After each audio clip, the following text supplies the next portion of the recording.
نحمدہ و نصلی علی رسولہ الکریم، اما بعد، فاعوذ باللہ من الشیطان الرجیم، بسم اللہ الرحمن الرحیم۔ سلسلہ سیرت النبی صلی اللہ علیہ وسلم، قسط نمبر 9۔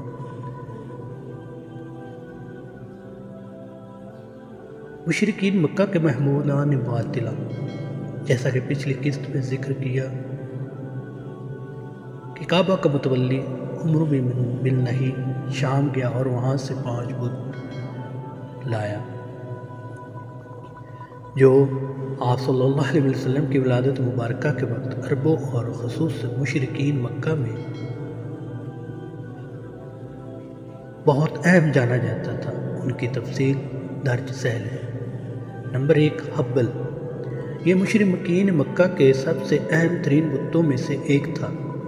دراصل یہ اہل شام کا دیوتا بہل تھا، جس کے معنی طاقتور کے، اور جس نے عربوں نے بہل کی تعریف شدہ شکل حبل کا نام دیا۔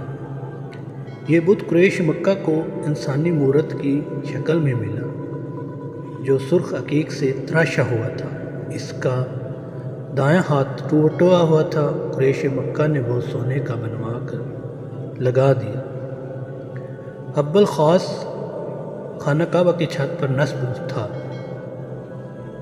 مشرکین مکہ جنگوں میں اسی حبل کا نام لے کر نعرے لگاتے تھے۔ فتح مکہ کے موقع پر حضرت علی رضی اللہ تعالیٰ عنہ نے اسے پاش کیا۔ سبحان اللہ۔ نمبر 2، عزا۔ مکہ سے چند میل دور وادی نخلہ میں کیکر کے ایک درخت کے نیچے عزا کا استحان تھا، جہاں عزا کا بت نصب تھا، جبکہ کعبہ میں بھی عزا کا بت رکھا ہوا تھا جسے فتح مکہ کے وقت توڑا گیا، جبکہ وادی نخلہ میں عزا کے اصل بت کو توڑنے کے لیے حضرت خالد بن ولید رضی اللہ تعالیٰ عنہ کو بھیجا گیا۔ عزا کا بت مشرکین مکہ کے نزدیک سب سے عظیم ترین بت تھا۔ نمبر 3، لات۔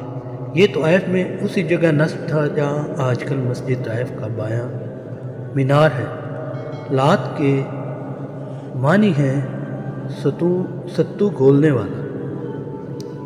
دراصل یہ ایک شخص تھا جو حاجیوں کو ستو گھول کر پلایا کرتا تھا۔ بعد میں عمرو بن نہی کے ایما پر اس کا بت بنا کر اس کی پوجا کی جانے لگی۔ قریش رات سے سونے سے پہلے عزا اور لات کی پوجا پاٹ کرتے تھے اور قسم بھی انہی دونوں بتوں کی کھایا کرتے تھے۔ منات۔ نمبر 4، منات۔ یہ عرب کا سب سے قدیم ترین بت تھا جو مکہ اور مدینہ کے بیچ میں مشرق کے علاقہ میں قدید کے مقام پر سمندر کے قریب نصب تھا۔ منات کی پوجا کا آغاز بھی عمرو بن نہی نے کیا۔ قبائل اوس اور خزرج جب حج کر کے واپس مدینہ کو روانہ ہوتے تو منات کے بت کے پاس بھی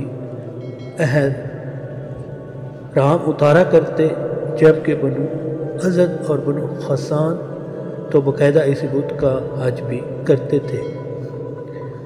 اہل مدینہ کے نزدیک حج کی تکمیل تب تک نہ ہوتی تھی جب تک منات کی پوجا نہ کی جائے۔ اس بت کو بھی نبی کریم صلی اللہ علیہ وسلم کے حکم پر فتح مکہ کے لیے جاتے ہوئے حضرت علی رضی اللہ تعالیٰ عنہ نے منہدم کر دیا تھا۔ نمبر 5، یہ انسانی شکل کے بت تھے۔ دراصل ایک مرد اصاف اور عورت نائلہ کعبہ میں زنا کے مرتکب ہوئے، اور جب لوگوں نے آ کر دیکھا تو وہ پتھر بن چکے تھے۔ اہل مکہ نے انہیں عبرت کے لیے صفا اور مروہ پر رکھ دیا تھا، مگر انہیں بھی عمرو بن نہی حرم کعبہ میں لے آیا اور زمزم کے پاس رکھ دیا۔ لوگ ان کا طواف بھی کرتے اور قربانیاں بھی کرتے۔ نمبر 6، سوا۔ یہ ان 5 بتوں میں شامل تھا جن کو قوم نوح پوجا کرتی تھی اور جنہیں عمرو بن نہی شام سے لے آیا۔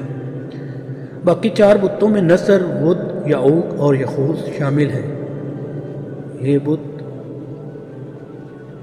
عورت کی شکل میں تھا اور مدینہ منورہ کے قریب نصب کیا گیا۔